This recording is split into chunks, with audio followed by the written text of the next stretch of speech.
Bismillahirrahmanirrahim. Assalamualaikum warahmatullahi wabarakatuh. Sama-sama kita mulakan kuliah pada malam ini dengan membaca Ummul Kitab Al-Fatihah.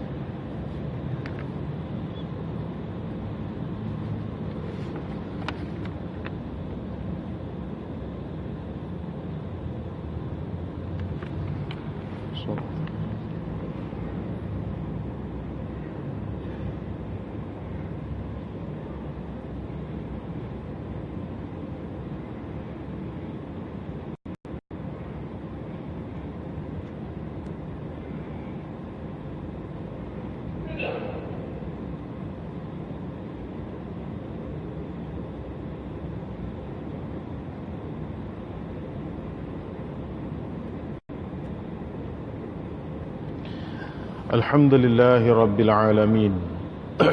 Wassalatu wassalamu ala ashrafil mursalin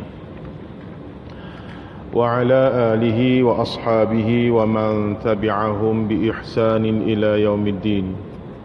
Qala rabbi shrah li sadri wa yassir li amri wahlul 'uqdatam min lisani yafqahu qawli. Subhanaka la ilma lana illa ma 'allamtana innaka antal alimul hakim. Wala hawla wala quwwata illa billahil aliyyil 'azim. Amma ba'd. Fa inna asdaqal hadithi kitabullah wa khairal hadyi hadyu Muhammadin sallallahu alaihi wasallam wa syarral umuri muhdatsatuha wa kullu muhdatsatin bid'ah wa kullu bid'atin dhalalah wa kullu dhalalatin finnar.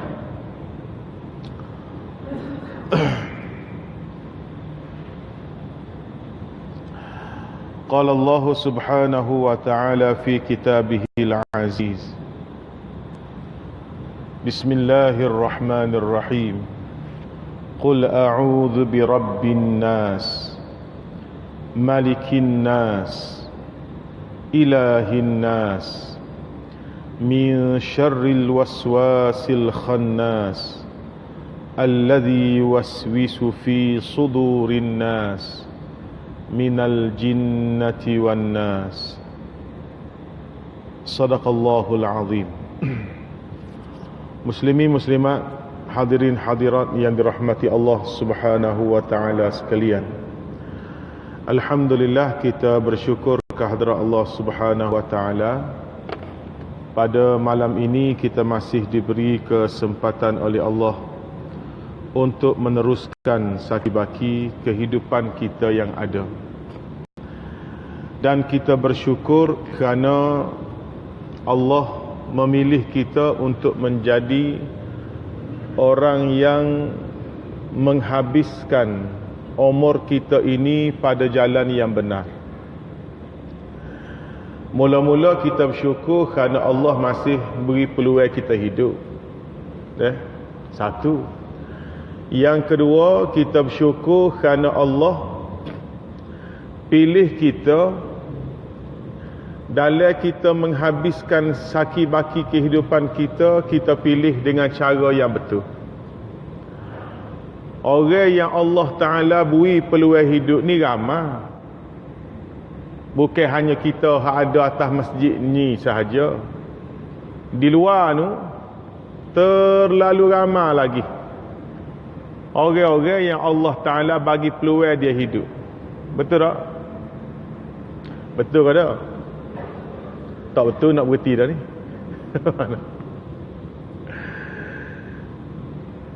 Tengoklah di tengah jalan, ramai lagi masih berada di atas jalan, baru balik office, tak sampai ke rumah lagi. Hak tu dengan kenderaan sendiri, dengan kenderaan awam, daripada KL nak balik ke Nilai. Waktu maghrib ni habis atas LRT, habis atas komuter. Yang masih berada di pusat membeli belah, yang masih berada di tepi pantai, di kedai makan, mereka semua diberi peluang hidup oleh Allah Subhanahu wa ta'ala serupa dengan kita. Kita Allah Ta'ala bagi peluang hidup, demo pun Allah Ta'ala bagi peluang hidup. Bezanya Allah pilih kita untuk kita menghabiskan hidup kita ini dengan cara yang benar. Tapi mereka menghabiskan umur yang Allah Subhanahu wa ta'ala beri dengan cara yang tidak benar. Maka ni satu nikmat yang besar yang kita kena syukur kepada Allah Subhanahu wa ta'ala.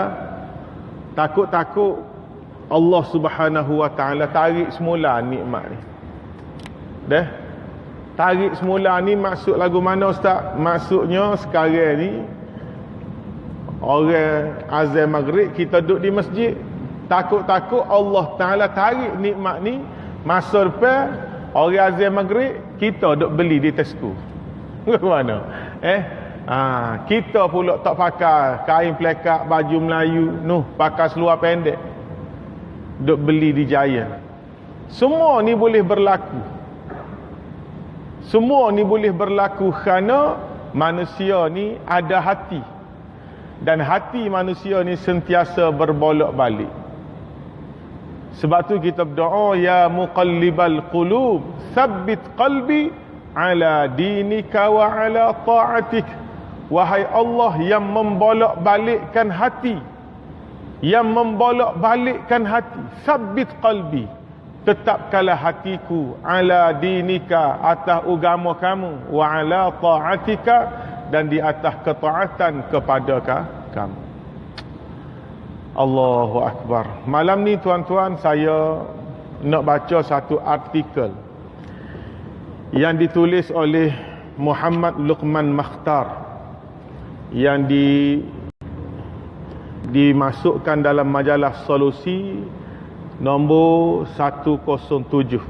Terbarulah ni, Solusi yang terbaru, bilangan 107. Ada satu artikel yang dibubuh tajuknya, syaitan kamu datang lagi. Syaitan kamu datang lagi. Itu sebahagian daripada hadis yang menceritakan tentang Sayyidatina Aisyah radhiyallahu taala anha,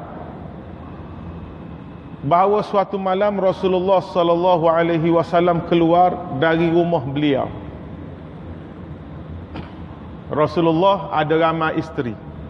Yang paling mudanya ialah Sayyidatina Aisyah radhiyallahu taala anha.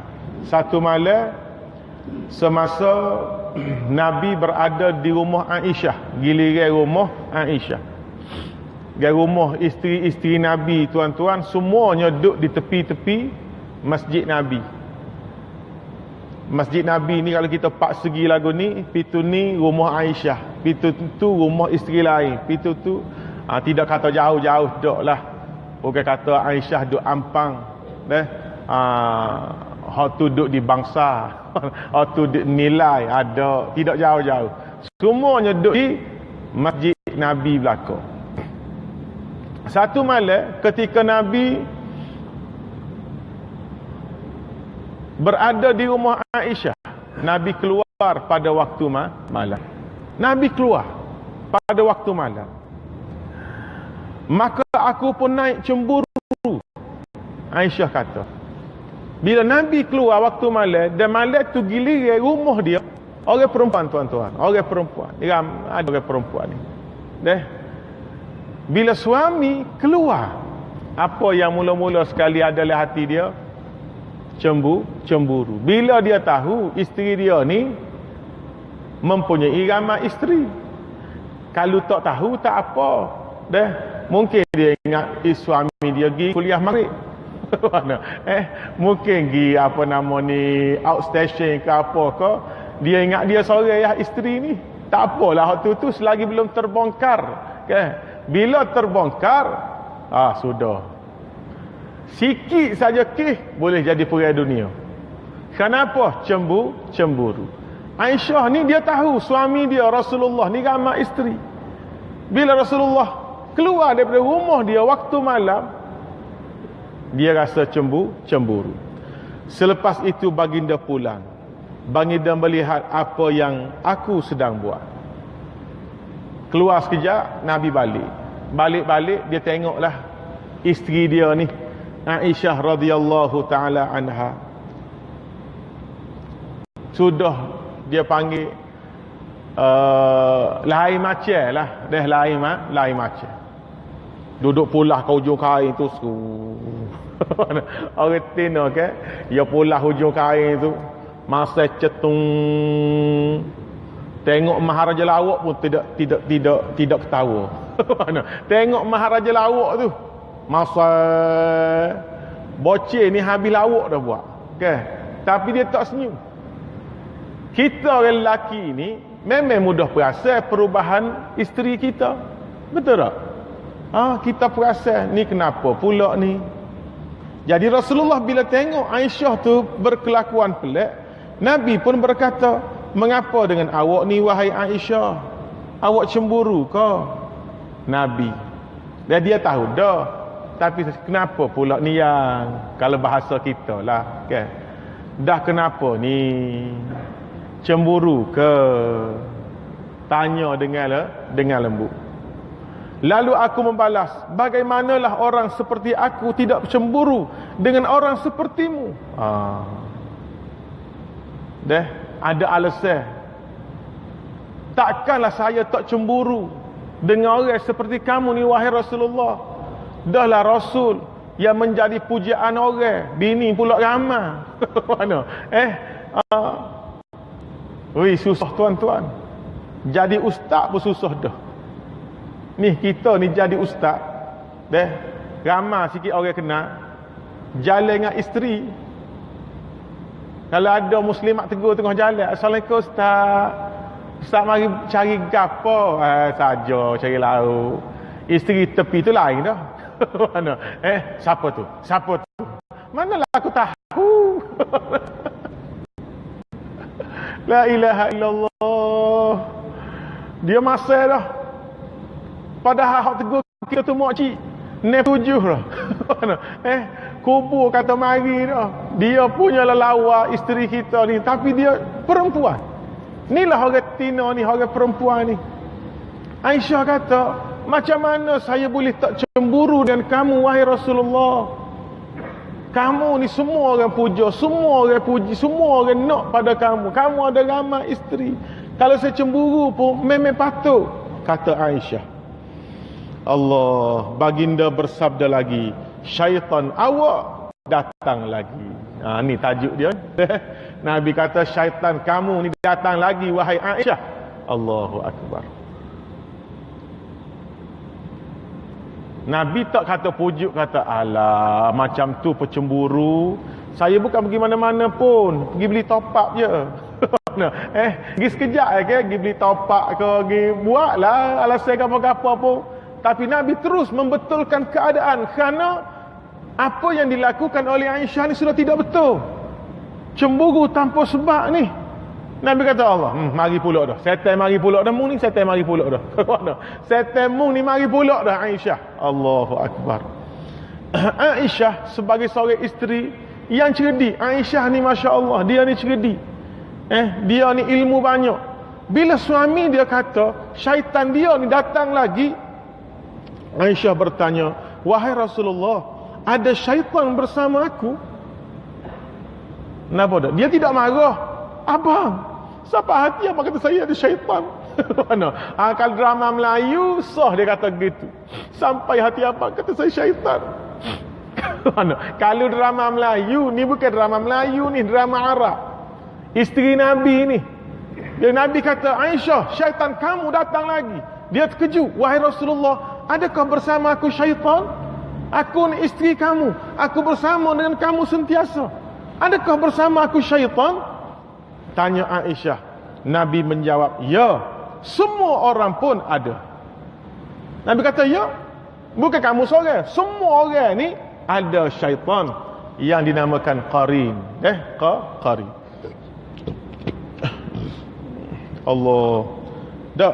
Nabi menjawab, ya, Aisyah tanya, semua orang pun ada? Nabi kata ya. Tu hadis dia gitu. Aisyah ditulis sekali lagi. Bila Nabi kata, wahai Aisyah, syaitan kamu datang lagi. Aisyah terkejut. Aisyah kata, adakah bersama saya syaitan? Nabi kata, ya. Naam, bersama kamu ada syaitan. Aisyah tanya Nabi lagi, adakah semua orang pun ada syaitan? Nabi pun jawab, ya, semua orang ni ada syaitan. Aisyah tanya lagi, bersama kamu pun ada wahai Rasulullah? Kalau kamu kata semua orang ada syaitan, kamu macam mana wahai Rasulullah? Sebab kamu pun manusia. Adakah bersama kamu juga ada syaitan? Nabi kata, ya. Tetapi Tuhanku telah menolongku mengatasinya sehingga dia masuk Islam. Nabi kata, ya, bersamaku pun ada syaitan asalnya, tapi Allah Ta'ala menolongku. Akhirnya syaitan yang bersama dengan aku, yang kita namakan qarin itu, hak bersama dengan Nabi, qarin Nabi ni masuk Islam. Qarin Nabi seorang masuk Islam. Qarin kita ni jangan harap nak masuk Islam. Ke mana? Kita bukan Nabi Muhammad, kita ni Pak Mak begitu je. Kena beringat molek. Baik. Imam Muslim, hadis tadi hadis riwayat Imam Muslim. Imam Muslim merakamkan hadis ini dalam bab berkaitan setiap manusia ada qarin. Imam Muslim, kita ambil buku dia, Sahih Muslim, meletakkan satu tajuk, setiap manusia ni ada qarin. Qarin ni ialah syaitan yang selalu menyuruh kita melakukan kejahatan. Tuan-tuan, tak perasan kau kita ni?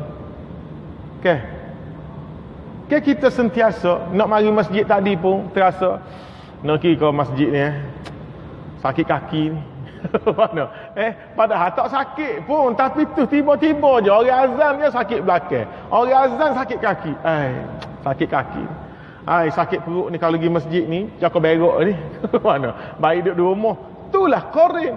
Yuwaswisu fi sudurin nas. Kita baca surah An-Nas tadi.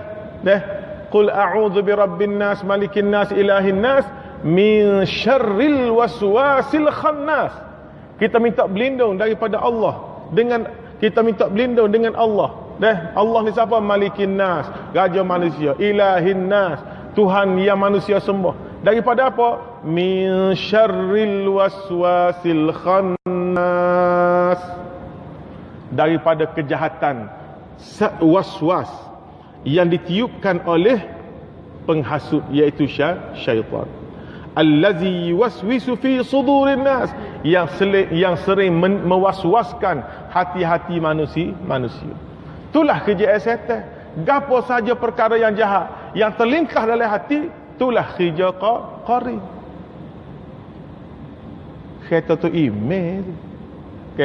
Kita bawa kereta, nampak ada kereta tu email. Duduk depan rumah janda. Mana? Buat gapo tu email depan rumah janda ni? Kita duk tu mari macam-macam lintasan, itulah qarin. Lintasan hak mari tu bukan baik pun. Tu email sampai ke bantuan hak masjid ni. Dak. Kita tu email ada skandal ni. Mana? Skandal dengan janda, rupa-rupanya janda tu janda meletup tu. Itulah qarin. Dia tak kenal siapa. Setiap qarin ni, setiap orang, ustaz hok mengajar, tok guru ilmu banyak pun ada qarin. Allahu akbar. Baik. Hadis yang kita dengar tadi, ramai ulama meletakkannya dalam bab akidah. Dalam bab akidah. Dan juga perkara gaib, sehingga kita terlepas pandang satu sisinya yang tidak kurang juga penting, iaitu sisi rumah tangga Rasulullah sallallahu alaihi wasallam. Oleh kerana benda ni cakap tentang qarin yang tidak dapat dilihat, maka ia menjadi satu kepercayaan akidah ahli sunnah wal jamaah. Kita sebagai ahli sunnah mesti mempercayai hadis ni bila Nabi kata setiap orang ni ada qarin. Walaupun kita tak pernah lihat qarin ni, kita tak pernah nampak, kita kena yakin dan percaya. Itulah akidah kita ahli sunnah. Satu sudut lagi hadis ni menceritakan tentang bagaimana rumah tangga Rasulullah sallallahu alaihi wasallam. Dia kata yang pertama, Ummul Mukminin paling cemburu. Sayyidatina Aisyah cemburu lagi. Seperti yang kita sebutkan sebelum ini, banyak sekali kisah kecemburuan Ummul Mukminin Aisyah dalam hadis-hadis.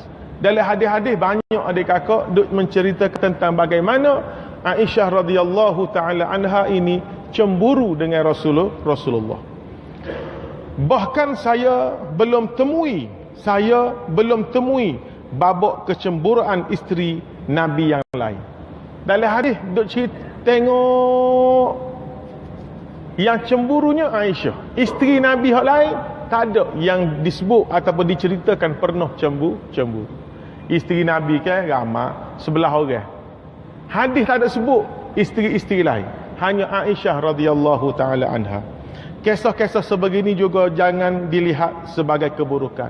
Kita bila baca hadis sebegini, jangan kita letak keburukan pada Ummul Mukminin Aisyah radhiyallahu taala anha. Kita yang kata, oh teruklah Aisyah cemburu. No, jangan. Kita kena melihat sudut yang positif. Sebaliknya, bukti kelebihan Aisyah radhiyallahu taala anha. Patutnya kita melihat hadis ni, tengok kelebihan Aisyah. Cemburu tanda saya. Cemburu ni tanda saya. Sememangnya beliau isteri yang paling disayangi baginda. Memang Aisyah isteri yang paling disayangi oleh Rasulullah sallallahu alaihi wasallam setelah Sayyidatina Khadijah. Khadijah nombor 1. Nombor 2 Nabi saya Aisyah radhiyallahu taala anha. Tapi bila kerana Khadijah ni mati sebelum daripada Nabi mengahwini Aisyah. 3 tahun Khadijah mati, lepas 3 tahun baru Nabi kahwini Aisyah. Menjadikan Aisyah ni isteri yang Nabi paling sayang. Beliau mengakui, siapa? Aisyah. Dia mengakui tidak ada perempuan lain yang aku cemburu sebagaimana cemburunya aku terhadap Khadijah. Satu hadis daripada Aisyah,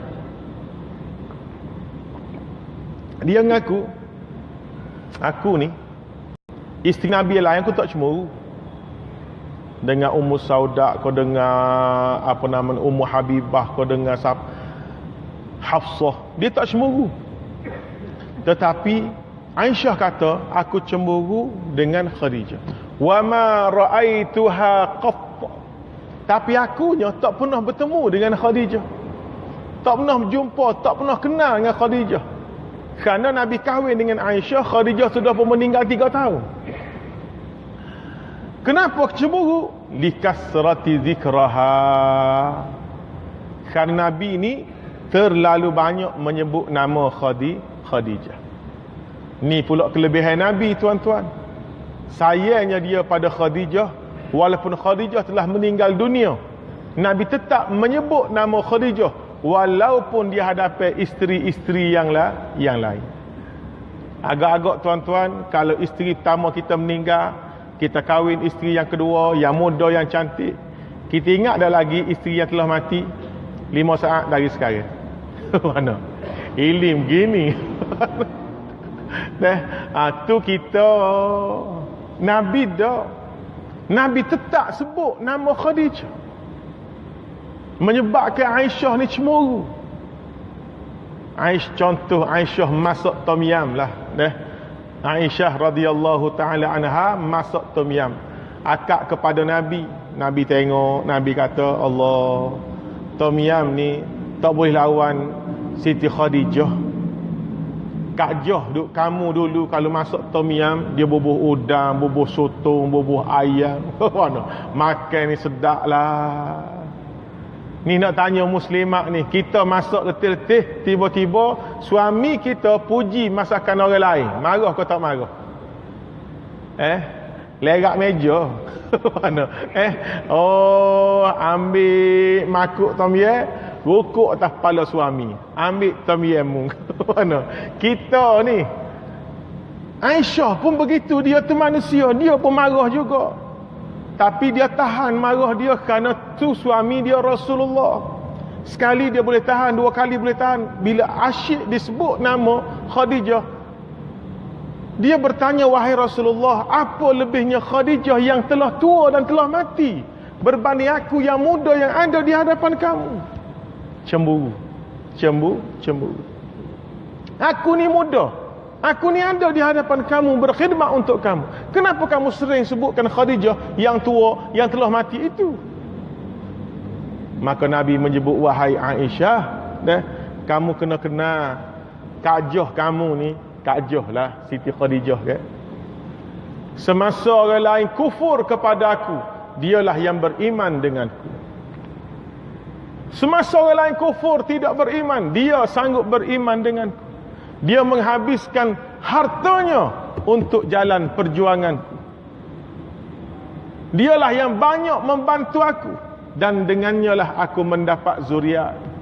Dengan Khadijah Nabi dapat anak, dengan isteri lain Nabi tak sempat dapat anak. Bila Nabi jawab lagu tu, barulah reda kecemburuan Aisyah radhiyallahu taala anha. Allahu akbar. Baik. Yang kedua, dia kata cemburu tidak membuta tuli. Sayyidatina Aisyah memang seorang yang kuat cemburu. Namun Ummul Mukminin bukan orang yang cemburu membuta tuli. Cemburu tu cemburu, tapi tidak membuta tuli. Payah ni, buta lagi, tuli lagi. Buta kalau tak tuli tak apa. Orang dengar dia, orang royak dia dengar. Buta tapi tak tuli kan. Kita boleh sebut dia boleh dengar. Ni buta lagi, tuli lagi. Buta tak nampak nak tengok, tuli nak royak tak dengar. Allah susahlah.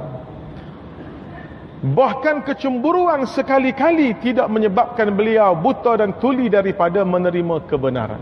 Ni kelebihan Aisyah. Walaupun cemburu, beliau tidak pernah menjadi buta dan tuli daripada menerima kebenaran. Perhatikan kembali hadis pertama. Geli hati pun ada. Bagaimana sesi cemburu dan merajuk boleh sekelip mata bertukar menjadi sesi menuntut ilmu. Hadis yang kita bacakan tadi, bagaimana asal-asal cemburu. Marah isteri suami dia ni keluar tengah malam. Nabi balik ni muka merah, masak. Tiba-tiba dipanggil situasi cemburu itu boleh bertukar menjadi sesi menuntut ilmu. Dan dia tidak marah bila suaminya berkata, syaitan kamu datang lagi wahai Aisyah. Dia terus terkejut. Dia kata, aku pun ada syaitan wahai Rasulullah. Nabi kata, ya. Adakah semua ada syaitan? Nabi kata, ya. Kamu macam mana? Nabi kata, aku pun ada. Tapi syaitan aku ni telah masuk Islam. Berubah. Itu menandakan Aisyah cemburunya bukan cemburu membabi buta. Kita Aisyah kita rumah nak pujuk 3 hari. Mana? Isteri kita rumah dia cemburu tuan-tuan, 3 hari tu paling rekah. 3 hari tu kalau pujuk dengan air sirap tu 3 hari dah. Mana? Pujuk dengan Kentucky, McDonald 3 hari baru dia lendik. Nak cepat gak pujuk dengan Habib Jewels. Mana? Wakil Habib Jewels beli 2 toko, rembah pun 2,000. Cepatlah hilang merajuk dia tu.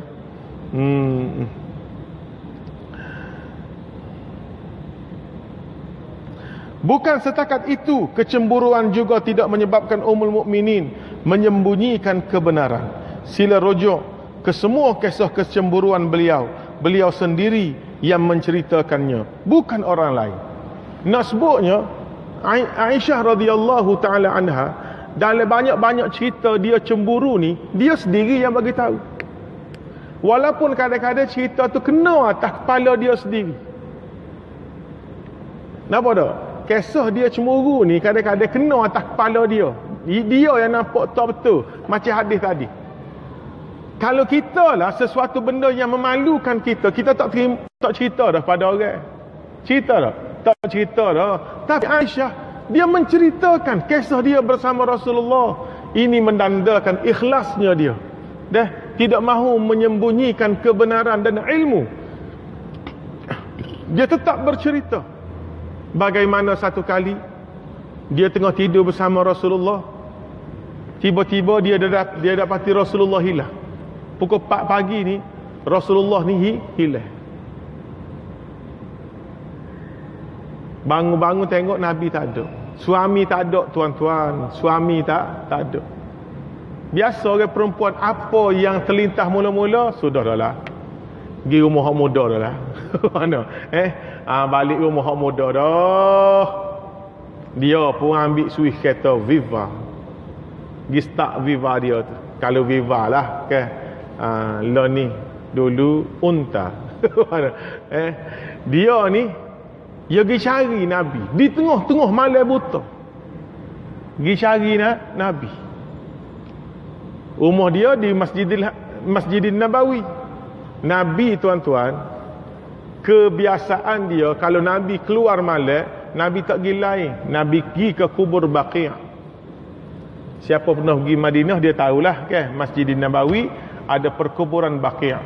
Di situlah tempat Nabi berada pada awal pagi. Pukul 4 sebelum subuh, pukul 5 ni Nabi duduk mana? Di perkuburan Baqi'. Apa yang Nabi buat? Ziarah kubur. Kenapa Nabi ziarah kubur pukul 4, pukul 5? Sebab tuan-tuan, ziarah kubur ni untuk menginsafkan diri kita. Bukan macam kita sekarang ziarah kubur untuk beri pahala kepada orang mati. Okay. Kita ziarah kubur ayah kita, hari raya bawa dengan Yasin, bawa dengan air mawar, baca tahlil ke apa. Pergi ziarah nak bagi pahala kepada orang mati. Nabi ajar kita ziarah kubur untuk apa? Untuk keinsafan diri. Dan keinsafan ini mari pada saat awal pagi, ketika tidak ada hiruk pikuk, ketika hanya dia bersama dengan orang-orang telah mati. Duduk ingat, inilah tempat aku satu masa nanti. Aisyahnya bila lalu ke perkuburan Baqi', dia nampak macam ada orang tengah duduk cacat. Dia pergi dekat, dia perasan tu Rasulullah sallallahu alaihi wasallam. Nabi di samping dia tengah bertafakur, senyap, dia perasan ada orang mari. Okay. Kita orang mari kat belakang kita perasan kan. Nabi paling tengok, Aisyah pun ngeli, menyembunyikan diri. Dia pun balik. Nabi balik, Nabi marah. Nabi kata, kamu gimana? Adakah kamu tidak percaya pada aku? Aku ni Rasul. Bukan sifat seorang Rasul ni menipu. Nabi marah kerana seolah-olah Aisyah radhiyallahu taala anha tidak percaya kepada dia. Hadis sebegini diceritakan sendiri oleh Aisyah radhiyallahu taala anha, walaupun berbentuk kena atas kepala dia, menandakan Aisyah tidaklah cemburu membuta tuli. Baik, yang ketiga, poin yang terakhir disebut di sini, boleh cemburu tanda terbuka. Wahai para suami pula, ni nasihat dia kepada kita para suami. Jangan lupa meneladani Rasulullah sallallahu alaihi wasallam dalam melayan kerana isteri yang cemburu. Cemburu ni tak boleh elok. Walaupun tuan-tuan, ulama kata cemburu ni sebenarnya sifat orang lelaki. Bukannya sifat orang perempuan. Cemburu orang lelaki yang kena ada, bukan orang perempuan. Saya ulang sekali lagi. Cemburu ni sebenarnya sifat para suami, sifat orang lelaki, bukan sifat orang perempuan. Tetapi sayangnya cemburu ni telah di-hijack oleh orang-orang perempuan, menyebabkan dia cemburu setiap waktu kepada suami dia. Hak sepatut cemburu orang lelaki. Sebab orang lelaki, tuan-tuan, suami isteri dia hanya boleh bersuami seorang dia aja. Orang lelaki ni boleh beristeri 4. Ni syariat. Lelaki boleh beristeri 4. Jadi isteri ni tak patut cemburu kepada suami. Tapi suami kena cemburu kepada isteri. Dengan siapa dia keluar, ke mana dia pergi, bagaimana pakaian dia, apa yang ada dalam telefon dia. Sepatut kita suami yang cek. Tapi sekarang terbalik dah. Suami balik, isteri telefon mana? La ilaha illallah. Bukan dia nak salah cium tangan, abang dah makan, abang nak makan nasi, telefon mula-mula sekali. Telefon. Kita macam kastel pula week dia. Kastel cek so calling out, calling in. Mana? Message WhatsApp, Facebook, habis dia cek. Puas hati baru tanya, abang nak makan? Allah azab lah. Sebab apa? Sebab cemburu. Suami ada cek telefon isteri, tak cek. Hak sepatut suami yang cek telefon isteri. Dengan siapa dia bercakap, dengan siapa dia berbual, dengan siapa dia berhubung, untuk menjaga isteri kita ni. Sebab tu ad-dayyus adalah golongan suami yang Nabi sebut ad-dayyus la yadkhulunal jannah, la yadkhulul jannata dayyus, tidak akan masuk syurga lelaki yang dayyus. Lelaki dayyus ialah lelaki yang tidak ada sifat cemburu. Isteri dia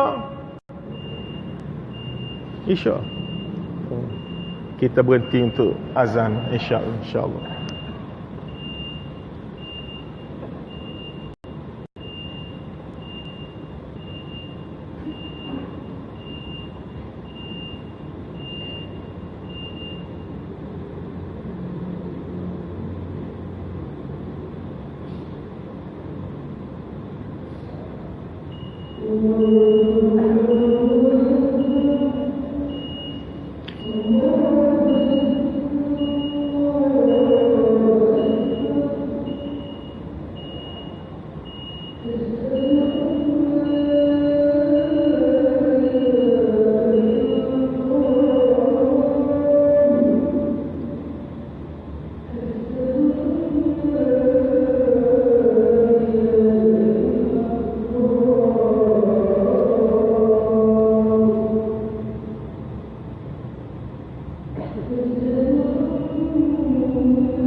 الشرف والدرجة العالية.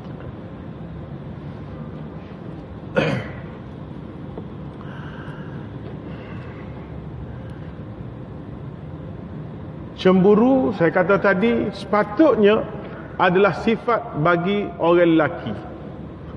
Suami yang kena cemburu pada isteri, bukannya isteri cemburu pada suami.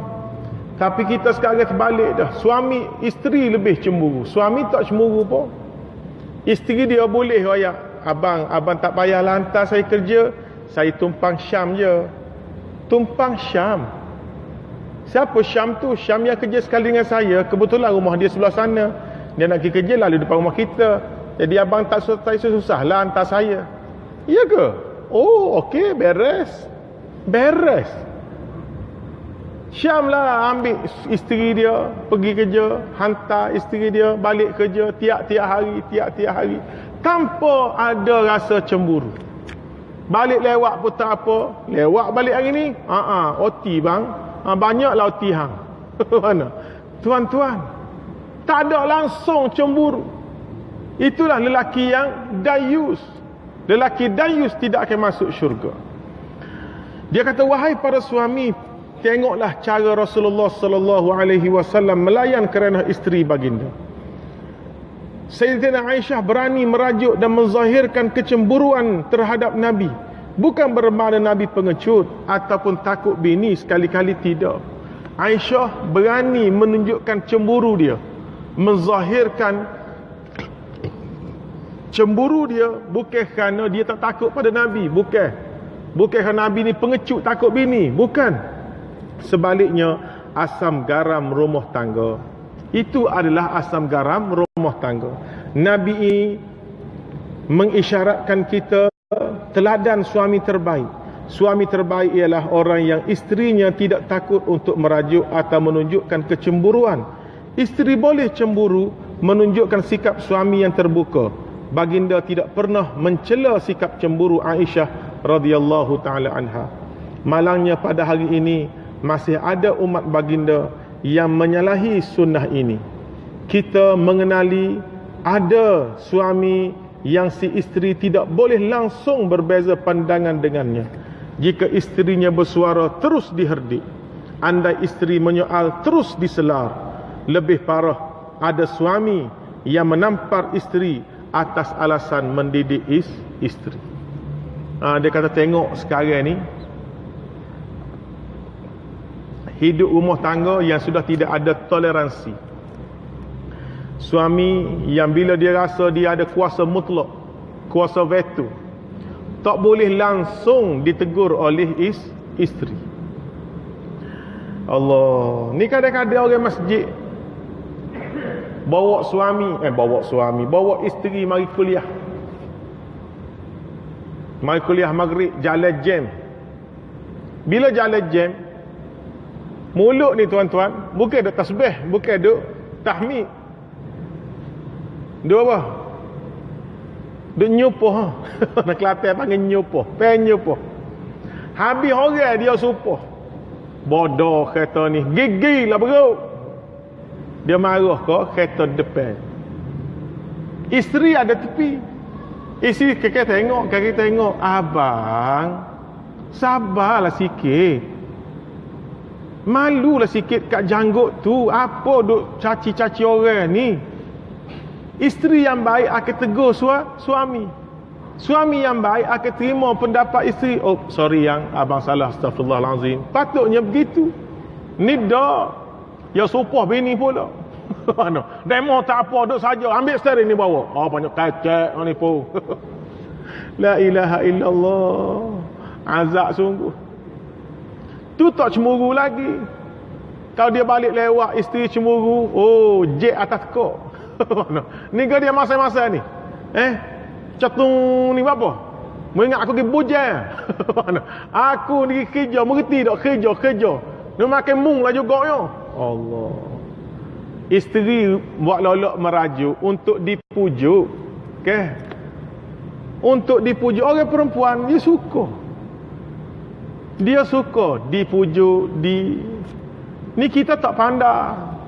Tengok suami isteri masak, sopoh selalu. Nak mengajum yang mapuh lamanya. Tobik nyok tak balik. Jangan. Saya selalu sebut tuan-tuan, tegur isteri ni kita kena pandai. Kita balik kerja, biasa isteri sambut, dia akan bersalam dengan kita. Dia akan tanya, abang nak mandi dulu ke, nak makan dulu? Dia akan tanya dengan penuh senyum. Air pun dia sedia. Satu hari kita balik, dia tak senyum. Abang nak makan ke, mandi dulu? Dia tanya tapi nada lain. Mata pun tak tengok kita dah. Kita sebagai suami ni boleh baca dah, ni ada something ni. Kata abang nak makan dulu lah. Dia pergi dapur, nak lauk siap dah. Ambil nasi, ambil pinggan buh nasi, letak pinggan nasi atas meja ni, bunyi kacang. Kan biasa letak lembut. Ni meja marmar, pinggir kaca, letak ni beracang, kacing. Suami yang cerdik dia biar, tak apa. Ada benda tak kena tapi dia tahu tak apa. Tu suami yang cerdik, suami hak bodoh, yang sopoh selalu. Mengingat orang makan babi ya. Aku ni orang gila, tak molek sikit. Balah. Tapi suami yang baik dia relax. Jom layan makan sekali. Tak apa lah, makan lah. Biasa dia makan sekali, hari tu tak makan. Okey, tak apa, tunggu. Masuk waktu maghrib, solat berjemaah. Suami imam, isteri makmum. Lepas solat berdoa, ketika dia bersalam dengan kita tu, kita kata, ya, tunggu kejap, abang nak bercakap. Itulah masa dia.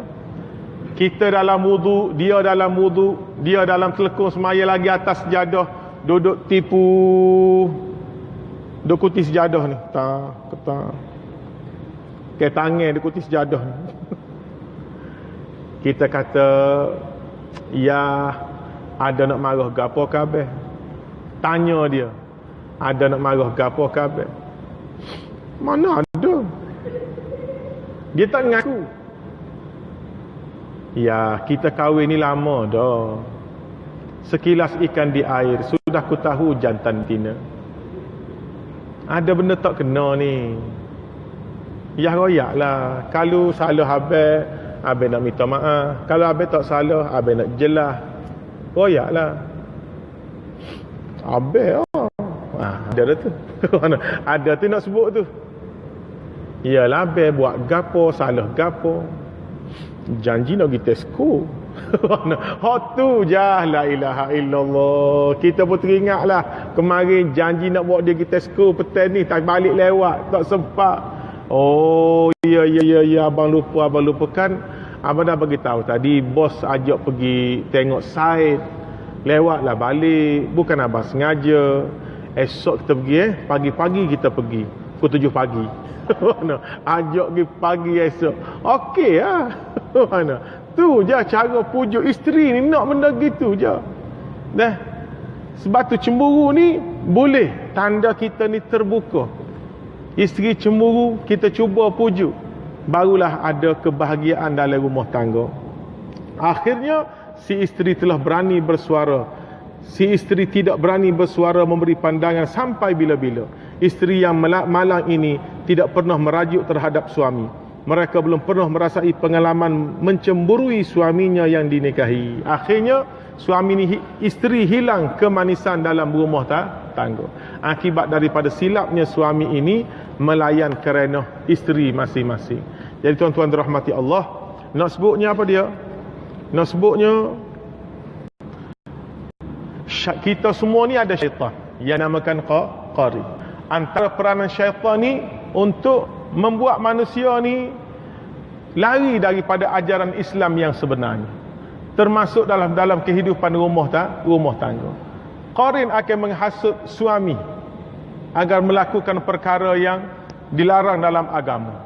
Qarin juga akan menghasut isteri agar membuat perkara yang Allah Subhanahu wa taala murka.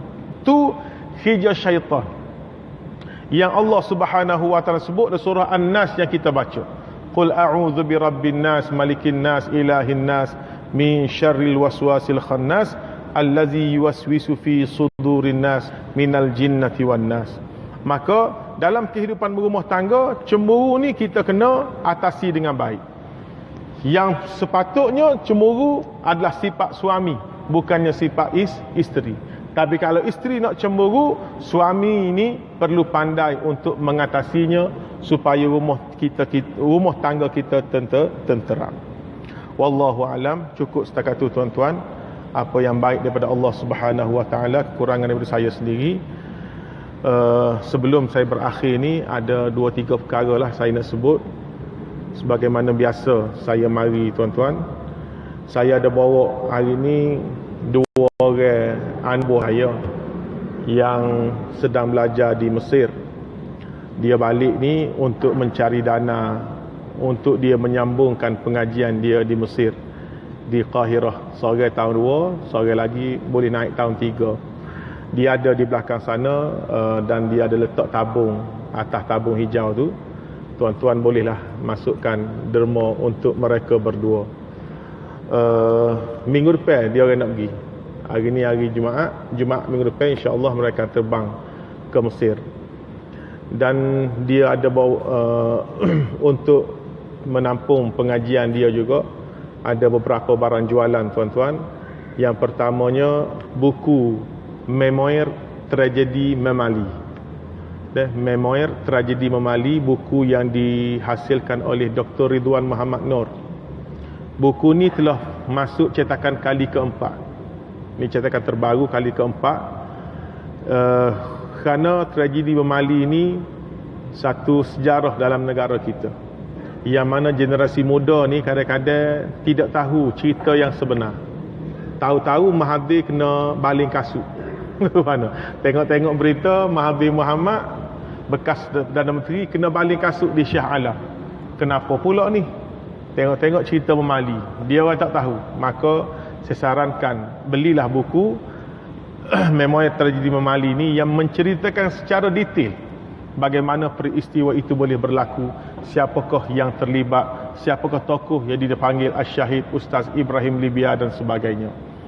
Harga buku tersebut RM15 saja, RM15. Dan yang lain-lain tu tuan-tuan biasa beli dah dengan saya. Minyak burung but-but RM25. Dan yang saya bawa bulan Ramadan baru ni susu kambing delima SKD. Ramadan baru ni saya datang, saya dah bawa susu kambing delima ni. Harga dia RM35 yang sekarang ni tengah meletup lah di pasaran. SKD ni susu kambing dicampur delima, dicampur dengan Arabic gum, Arabic gum. Baik untuk kesihatan sekeluarga. Wallahu alam. Wassalamualaikum warahmatullahi wabarakatuh. Bismillahirrahmanirrahim. Alhamdulillahi rabbil alamin, wassalatu wassalamu ala asyrafil mursalin wa ala alihi wa ashabihi ajma'in. Rabbana iftah bainana wa baina qaumina bil haqq wa anta khairul fatihin. Allahumma arinal haqqa haqqan warzuqna ittiba'ah wa arinal batila batilan warzuqna ijtinabah. Wa sallallahu ala khairi khalqihi Muhammadin wa ala alihi wa sallam. Walhamdulillahi rabbil alamin.